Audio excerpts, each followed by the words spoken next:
Hello, Africa. Welcome to another episode of Red Card Africa, your number one show where we tell you all the stories that matter, the controversies that shake the game, and the truths that others won't dare speak. From boardrooms to the pitch, nothing is off limits. Let's get into it. So today we are going straight to Congo Brazzaville, where a Brazzaville court has found former Congo Football Federation boss Jean-Guy Blaise Mayolas guilty of embezzling $1.3 million. Yes, $1.3 million. Now, what really happened? So he was sentenced to life imprisonment, but he was tried in absentia, so he wasn't in the court, but he has been sentenced to life imprisonment. Currently, his whereabouts is still unknown, but the court has sentenced him, and we know that authorities will do everything possible to find him, to come and serve his term.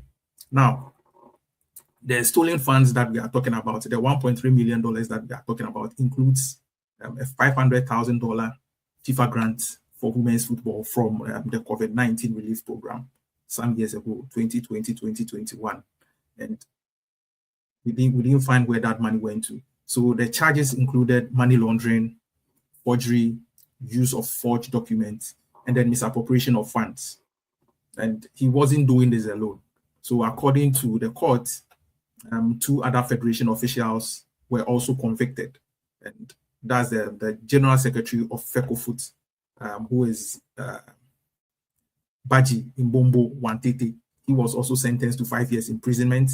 And then the treasurer, Raoul Kanda, also received a 5-year jail sentence. All these served in the Congolese, the Congo Football Federation, which has come under severe criticism and then has come under severe bashing in the last few years. So what really happened, what led to all these troubles in the Congolese football? So what we know is that Jean-Guy Blaise Mayolas has been president of the Congo Football Federation since 2018. Yes, prior to that, he was the vice president of the same association before rising to become the president of the federation. So what happened was that somewhere last year, early last year, in February last year, FIFA suspended the Congolese Football Federation. And according to them, they suspended the federation, particularly due to interference by third parties.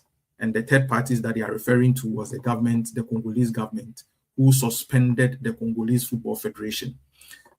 The government, which was the main branch of the government that did this, was the Ministry of Sport of Congo.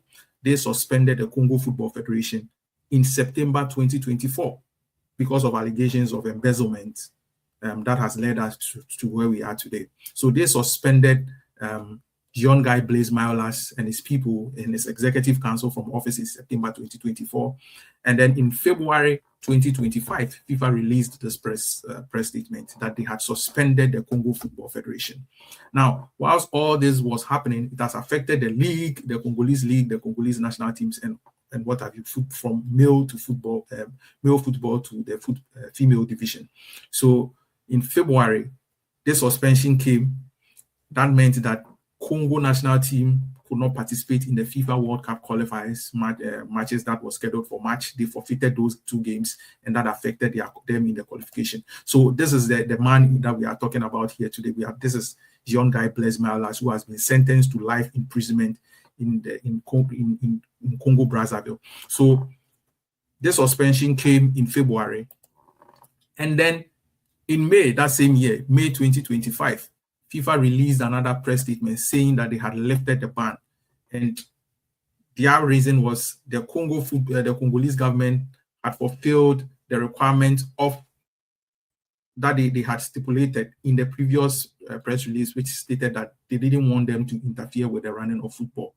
So because of this letter, or because of this press release, Jean-Guy Blaise Mayolas and his executive council were reinstated into office to carry on their mandate as the elected body to run football in Congo Brazzaville. And whilst all this was going on, the Congo government was still doing their investigation. So in July last year, same July 2025, John Guy Bless Mayolas, and then Wantete, who is the General Secretary of FECOFOOT, were invited for investigation by the criminal investigative body in Congo Brazzaville, who had leveled several allegations against the FA president, the former FA president, and then the General Secretary. And all these allegations were turned down. They refused. They refuted all the claims that had been leveled against them, saying that they had not embezzled any funds at the association. But our investigations, or what we have gathered, is that since Mayolas was elected as president of FECOFOOT in 2018, he had established several companies, and through these companies, he was able to embezzle all these funds that we are talking about today. So last year, it was alleged that since he had been elected, he had embezzled all these funds. And according to a declaration signed by the president of every women's club in Congo Brazzaville, or the president of these clubs in the Congo Brazzaville Women's Top Flight Football League, that was sent to the authorities in March, only 20,000 they signed, which meant that they had declared or confirmed that they had received only $20,000 of the $500,000 FIFA sent to FECOFOOT in 2021 as part of its COVID relief plan. So they received just $20,000. They were supposed to receive $500,000, but they received just $20,000, which meant that Mayolas and his other people, his partners, had taken some of the money to do some other things that nobody knew about. This is not the only allegation that was brought to them. They received several other funds, which was meant for development of football in the country, youth football, from youth football to the leagues and what have you. But all these monies had not gone into what it was meant supposed to do. So if you go to Congo Brazzaville, you won't see this project. You won't see this project that FIFA gave them money to do. And it is not just DR Congo that we are talking about. It is not just DR Congo that we are talking about. Now, all these things happened. That's why we are here today. But the most important question is that going back to 2015, when Mayolas was still vice president of the Congo Brazzaville Football Federation, he was suspended for 6 months. He, together with Wantete, who is the current general secretary, they were suspended for 6 months. And what was their offense? So they were accused of receiving gifts and other benefits. And these gifts and other benefits, what does he do? Take this and influence something for me and do something for me. So he was suspended for 6 months for doing this. So I am shocked that this same person went on to become the FA boss of this country, of this same country. And this is where I blame our football administrators, our football people. Our football people are hiding behind that FIFA idea that governments are not supposed to get involved in football. And they are doing all sorts of things.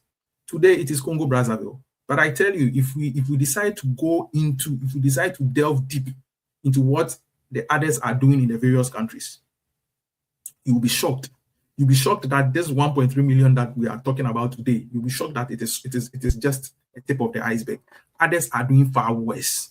They take money to develop the game, and then you go to these countries and there's nothing. There's nothing to show for all these monies that they are receiving from FIFA to do this development. There's nothing that is going on. The FA president and their cronies are sitting on the monies, diverting the funds, enriching themselves, buying properties, and doing all kinds of things.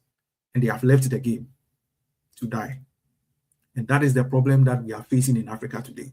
If our various FA president will be serious with all these monies that we are receiving and then put it to work, even if they decide to put 60% of it to work, I can assure you that our football will be better off. We won't be in the kind of mess that we are in today. Our leagues are nothing to write home about. Yes, our leagues are dying. They are nothing to write home about. Everybody wants to watch the English Premiership, the Spanish La Liga, and what have you. How many of us are even willing to go to our local stadiums to watch these games? Nobody is interested because the games are not interesting. Nothing is happening development-wise. And our FAs are looking on, waiting for the leagues and waiting for the next payment to come in so that they can do whatever they want to do. We want to urge FIFA that they shouldn't send money. They shouldn't just send money to these associations. They should make sure that there is actually work being done. We don't want to see any inferior work on the ground. We don't want to see just any work being done. And then after 1 or 2 years, we go back and then we realize that all the things that we wasted money on has deteriorated simply because they were inferior. We want to see quality. We want to see our various stadiums with quality pitches, quality stands. Today, how many countries in Africa can boast of having world-class stadiums? We don't have it because our FA president have spent all the money. They've embezzled all the funds. They've stolen all the monies. Nothing is going on.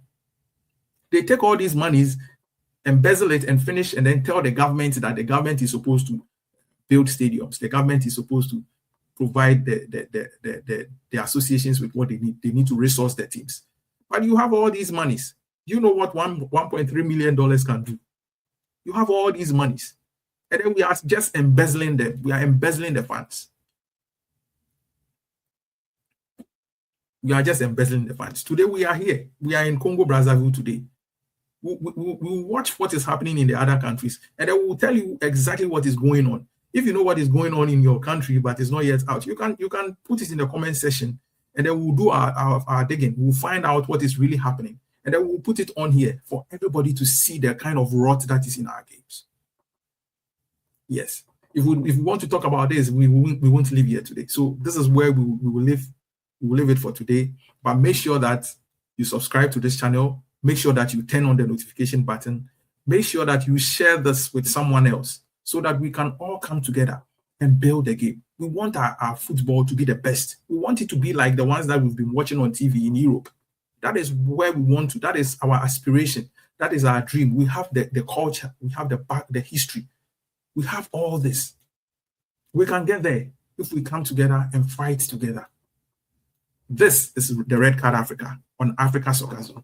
See you another time. Thank you.